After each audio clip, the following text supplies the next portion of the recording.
Welcome to the Turnpike Sports Spotlight. Dave Weishaughter with you. The gaming industry in this country is absolutely fascinating because it's constantly expanding. Just this year alone, several states legalized sports betting and more are coming. Whether it be sports bettings, fantasy sports, casinos, or iGaming, the states are constantly formulating rules for the industry. An absolutely incredible group that discusses the issue of gambling in this country is the National Council of Legislators from Gaming States, which is having their winter meeting January 3rd to the 6th at the Hilton Marina in Fort Lauderdale, Florida. And we're going to find out all about it because on the line we have the president of NCLGS, Delegate Shawn Fluharty from the great state of West Virginia. Delegate Fluharty, welcome back to the show. Thanks for having me. Appreciate the invite. I got to tell you, last time we spoke, it was just before the summer meeting, and since then you became president of the National Council of Legislators from Gaming States. So congratulations on the presidency of this great organization. For those who aren't familiar with the National Council of Legislators from Gaming States, what is it, and what do you hope to accomplish with the council? Well, what we hope to accomplish is results for states when it comes to the gaming industry, whether it's consumer protections on legislation that has been enacted. And as you know, sports betting and iGaming, many states are going back in this reflective period and trying to strengthen up their consumer protections, whether it's meeting with legislators who are in states that have not passed such legislation like sports betting and iGaming, helping them get across the finish line. I think what's unique about NCLGS is we are the only group that is comprised of the decision makers, the regulators and the legislators in particular, that have to cast the votes to get things done. And we're results driven. We are constantly trying to evolve the group. I can tell you, coming up in our winter meeting here in Fort Lauderdale, coming up January 3rd through the 6th, we have all the decision makers going to be there. It's right before legislative sessions kick off. And it's a very important time. As you mentioned, there's so many things going on when it comes to legislation and regulation in this country. And I also think it's important to point out that the council isn't affiliated with any particular political group. I mean, last time you were on, it's not the blue states, it's not the red states, it's all about the green. So I think it's important. I think it's important to bring that out, and it's great to see everyone working together for this important purpose. That's a great point because it's one of the few things in this country that's not super partisan. Yeah, it's gaming industry and legislation that comes with it. I was speaking recently in Mississippi. And, as you know, they are getting ready they have a task force committee together, and they're getting ready to unveil what looks to be mobile sports betting and consumer protections that come with that. Mm-hmm. And when I was speaking on behalf of NCLGS, I had a PowerPoint presentation, and in there it said we're a nonpartisan group. And I said, it's nonpartisan, yes, but it's bipartisan because if you look at the makeup of the board of directors and everybody that's, making the decisions within NCLGS, there's no litmus test. We don't care your party affiliation. We care that you care about people, and you want to make sure that if we're going to enact legislation, that it's done the right way.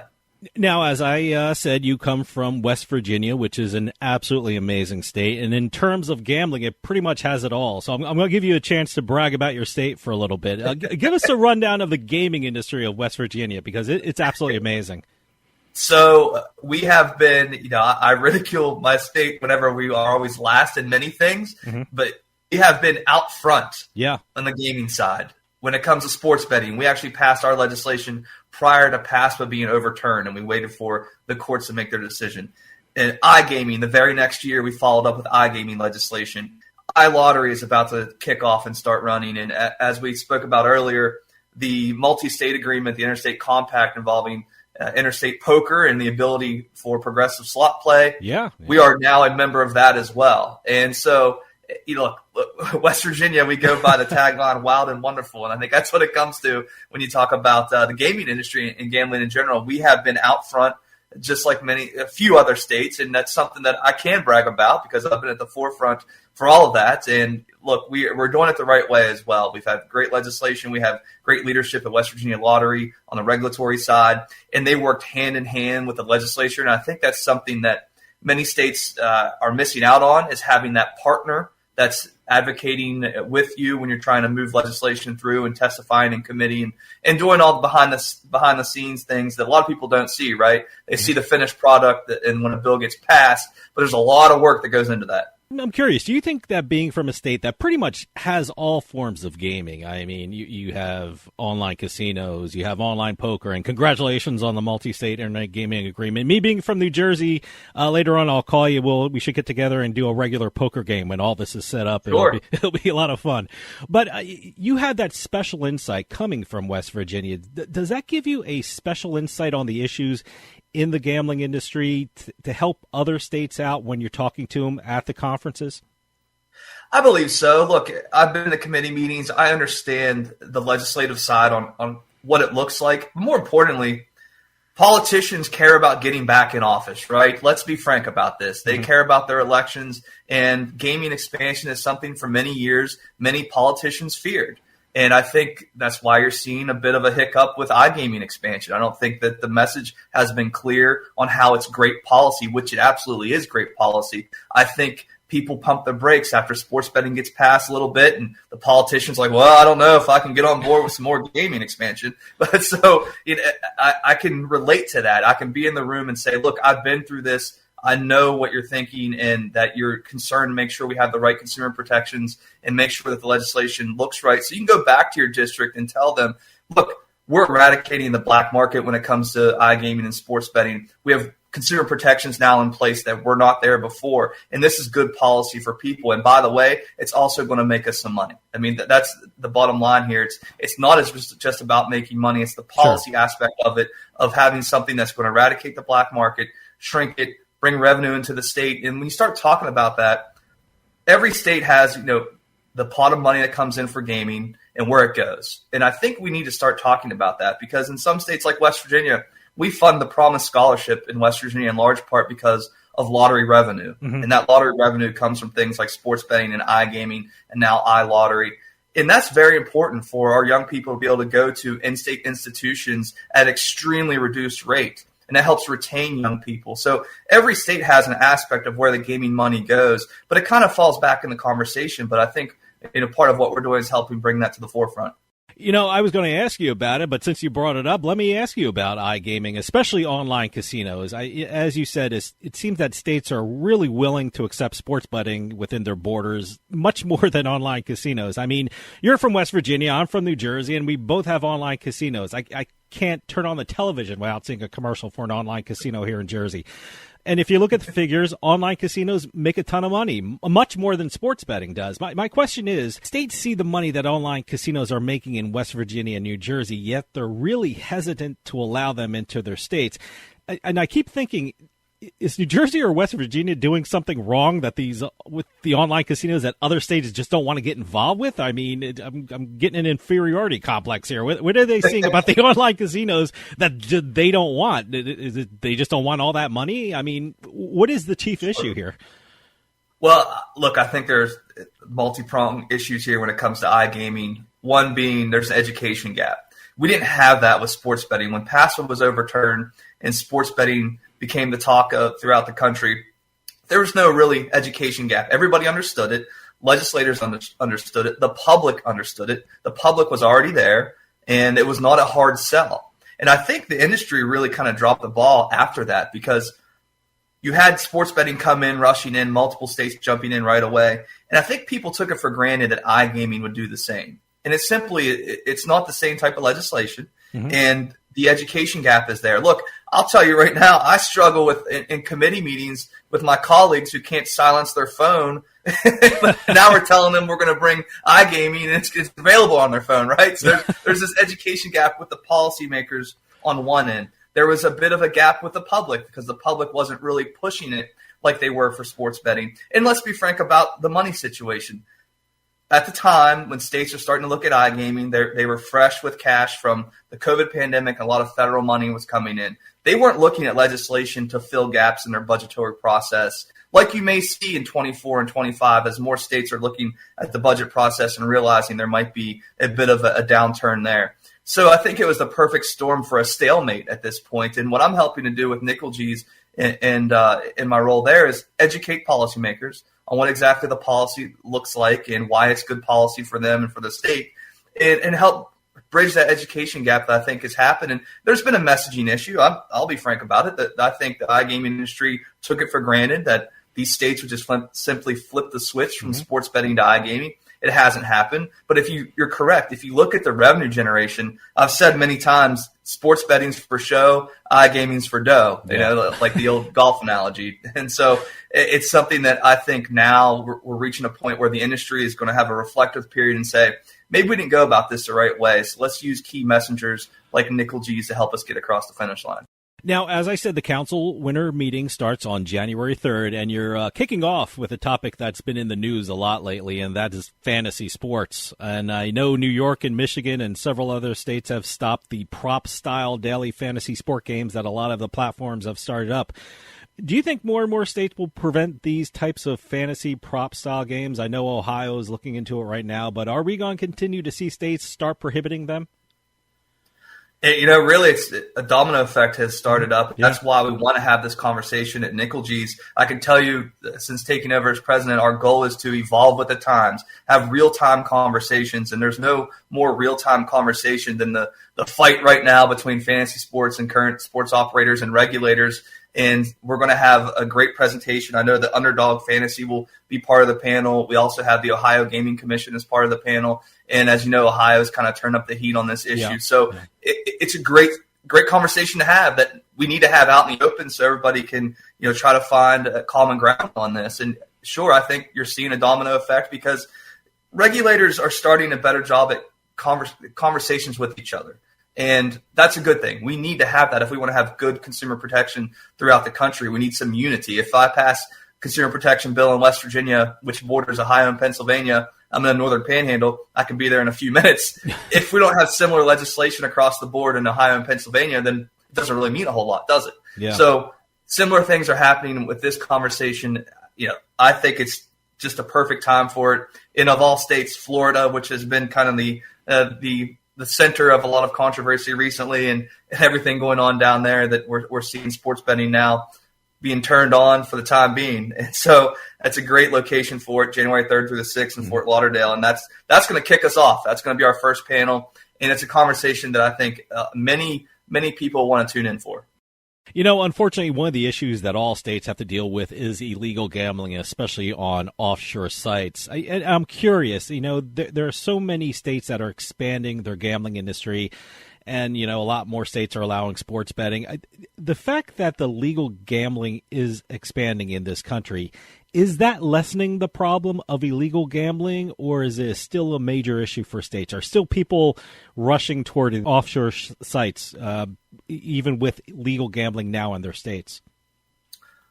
Oh, it's definitely eradicating the black market and shrinking it exponentially. When you have a legalized, regulated market, the consumer clearly, when given that option, will go to the legalized, regulated market. Now, it's also important that you get the legislation correct. I mean, if you have, if your tax structure is not in kind of the median range there, are you going to, on the sports betting side, is that going to hurt the lines? Is it going to make it harder for the consumer, the options that they have available to them? And there's all kinds of factors that come into having the right policy-making decisions at the end of the day. But I can tell you the numbers don't lie. Yeah. The numbers are there. The black market shrinks when you have a legalized, regulated market. And as I had somebody post on social media recently, when I announced that we had joined the multi-state compact, you get the comments that are like, well, that's all we need is more gambling. But the reality is, and this is where legislators need to have these conversations with the public, is that these things are taking place. If you have an internet connection, you can participate in iGaming. It's just not going to be a regulated market here in the States. And the only backstop we have is legislators getting together and passing a bill, because the criminal side, the law enforcement side, they're not targeting this. They have really important things that they have to do. So it's not like that market's going away anytime soon. The only thing we have as the last defense is a regulated market that the states are passing to try to shrink the black market. And that's what the evidence shows us. I mentioned television commercials before, and I know for a fact, working as an attorney in the gaming industry, one of the big issues in the gambling industry is advertisements. I mean, right now I'm in New Jersey, but I also have an office in Massachusetts who just started their sports betting industry, and the gaming commission up there is really focused on the issue of advertising, especially advertising in stadiums and in arenas. Do you think that's going to be a big issue in the gaming industry in the coming year, trying to figure out how much is too much advertising and what parameters a gaming business should use when advertising their product?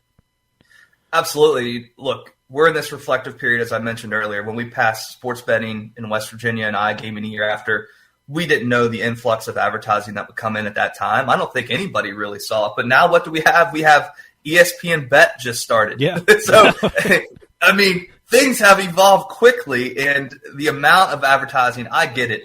It gets to me as much as does anybody else.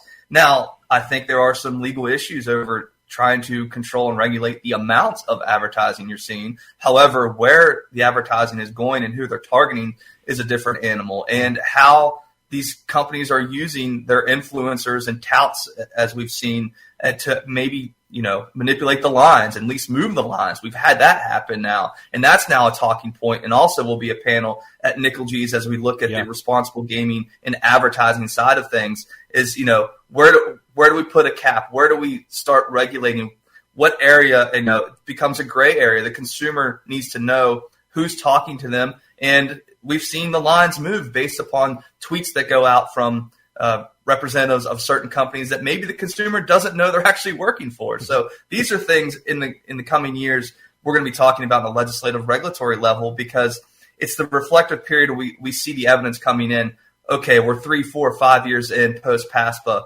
Advertising has taken a whole different turn, but it's not just, hey, come bet here. It's, I'm going to move the needle by telling you how to bet. And that's something that's, I don't think we forecasted exactly how influential that would be. Now, one of the topics you'll be addressing at the winter meeting is the horse racing industry, which is so great because it's such a big part of our history as a country. Where does horse racing fit into the current landscape of gambling expansion? How are states viewing horse racing now and the activity of betting on horses?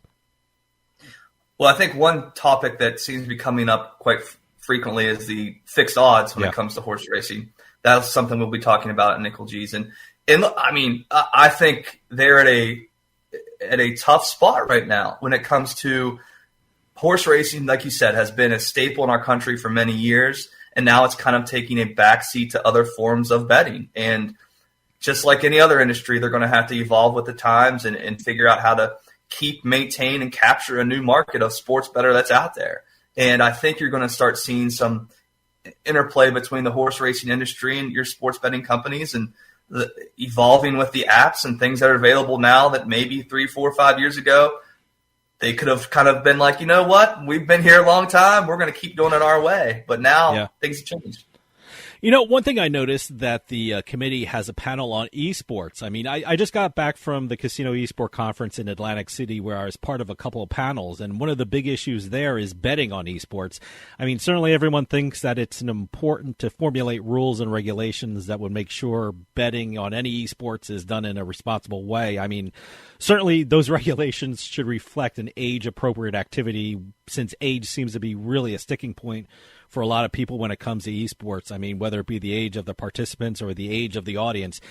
In speaking with legislators from other states, what has been the general thought on expanding betting to esports? Is there a lot of nervousness around that, especially because of the age? Because from talking to a lot of legislators from around the country, they do seem to worry about the age of the activity. Well, that's certainly a factor in the decision-making on esports, but I think what the commonality you're going to find with legislators and regulators is that it's coming. Yeah. Right? This is the next wave, and you try to forecast down the road and do the best you can based upon the evidence that you have, and that you're going to need to get a regulatory structure in place because it's not going anywhere. It's becoming more popular. I think all the data backs that up. And when we're looking 5, 10 years down the road, it's certainly going to have a larger role than it currently does. So you need to get on board now and start looking at the regulatory side of things. And we did that in West Virginia. Look, when we passed, we even followed up with a cleanup bill after we passed sports betting and iGaming directly related to esports. Wow. Because we just know it's going to be a focal point in this country years down the road. I don't participate in it. I talked about an education gap earlier with my colleagues. I think I have one when it comes to esports, but I'm doing my best to educate myself and make sure that we are making that a focal point as well at NCLGS, because that's the goal, is results oriented and knowing this is where the market's going. How do we best protect the consumer? And how do we, do it in a way is something that sustainability is key, regardless of what we're talking about. We don't want a situation where something is just automatically banned. And that goes back to our earlier talk, because if you just ban something, you're not really banning it. You're just banning the regulatory side of it. Yeah. And it's still going to take place. And at the end of the day, if the goal is to protect the consumer, that means you got to have a regulated market, whether it's esports, iGaming, iLottery, whatever it may be. In order for us to properly do it, you need a regulated market.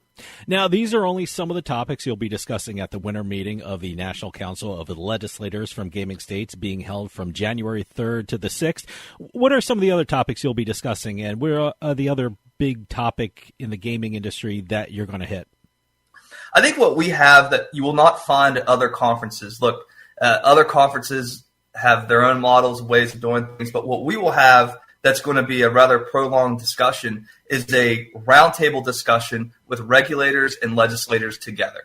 And that's something you're not going to find anywhere else. I would put good money down on it that you're not going to find a similar panel where I have to give him a plug since you're representing New Jersey. David Rebuck is participating in that legislator roundtable. And so it's a great opportunity because I've called him the godfather of gaming many times, but you have someone like David Rebuck who has seen it all, participated it all, and is still the leader when it comes to the regulatory side of things. And then you have legislators like myself and others who have passed the legislation that led to the regulatory structure in place. And then you're going to have another pocket over here of legislators and regulators who are either now just starting out or two, don't have anything passed. And they have an empty chalkboard and they're looking to write some things down. So it's an excellent opportunity, and I think it's a unique thing that NCLGS offers that other conferences do not. Now, I just want to point out again that the winter meeting of the National Council of Legislators from Gaming States is going to be held from January 3rd to the 6th, and you can check out their website at nclgs.org. And I'm assuming that would be the best place to go if you wanted to register for the event. I guess it would be. Absolutely. Okay, and we don't have a lot of time left, but I want to ask you, what do you see as the major issues for the gambling industry in the coming year? What do you think the states will have to deal with regard to the gambling industry in 2024? I think 2024 will be a turning year for iGaming. I think iGaming expansion will now be at the front seat. We have a majority of states already operating sports betting. The conversation is now festering more towards iGaming, the regulatory side. And as you said earlier, the revenue is just not comparable. It's just not. And if you are looking at it from a policymaker standpoint, it always comes down to one thing, and I tell this to many people when I talk about iGaming. When you talk to somebody on the street and they don't know what iGaming is, that's fine. When you talk to somebody on the street and you say, we need to raise new revenue, do you think we should raise new revenue through a new bill, or should we just raise your taxes for that new revenue? What do you think they're going to say?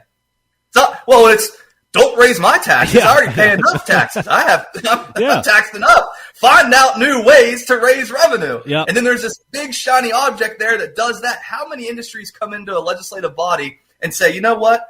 Tax us and regulate us like iGaming does. Yeah. It just doesn't happen. So it's getting that message across to legislators that this is great policy for consumer protection, and it raises new revenue that, look, you can go back to the drawing board all you want. You're going to have a hard time finding a piece of legislation that does that like iGaming does. Now, I know since we last talked, are you still doing your podcast? Because I've been enjoying it a lot. We are. John left us. Yep. He's leaving the Indiana legislature, so we're in a bit of a down period. But we're still going to keep him on. Okay. And it is coming back. Bet on Policy, baby. I got to give it a plug. Yeah, give it a plug. Where can people download it and listen to it? It's on most of. We're still. I'm arguing with my people now because we're not on the iPhone market yet. I'm an Android guy anyway. Yeah, I got Android too. So it's available on most podcast outlets that you find your favorite podcast. Bet on Policy, baby, is the podcast. Myself and Senator John Ford from Indiana, the former president of NCLGS, and we have some frank conversations with leaders in the industry and try to do our best to educate the consumer on what's going on and just trying to talk about relevant things that are going on in the gaming industry from a legislative, regulative perspective. And that means we have to have you on soon. Oh, okay. Hey, anytime you want. It's a great listen. I hope everyone listens to it. It's really fun. Delegate Shawn Fluharty from West Virginia, president of the National Council of Legislators from Gaming States. Thank you for coming on and talking about some of the major issues facing the states with regard to gambling industry. And I want to remind everyone that the winter meeting for the National Council of Legislators from Gaming States is being held from January 3rd through the 6th at the Hilton Marina in Fort Lauderdale, Florida. You can also check out their website at nclgs.org. Delegate Fluharty, thanks so much for coming on and telling us all about it. And come back soon. We love hearing from you. Absolutely. I appreciate the time. Thanks so much. That'll do it for us this week. We'll see you next time on the Turnpike.